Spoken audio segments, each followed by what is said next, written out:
Неодамна избраните пратеници пристигнаа во зградата на Српскиот парламент во Белград на првата седница по изборите во април.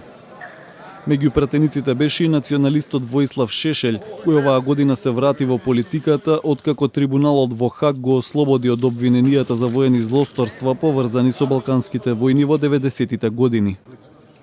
Српската радикална партија на Шешелј, која што претходно немаше пратеници во парламентот, сега има 22 пратенички позиции. Српската напредна партија на премиерот Александар Вучик победи на изборите, но не ја доби поддршката во споредба со претходните избори. Премиерите на Косово и Албанија Иса Мустафа и Еди Рама се сретнаа во Приштина на годинешниот самит за зајакнување на соработката меѓу двете земји.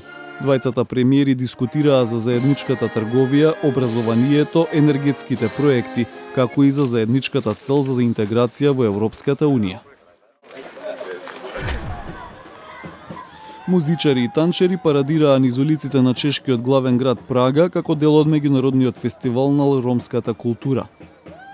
Фестивалот, кој што трае една седмица, привлече изведувачи од Русија, Романија и други европски земји.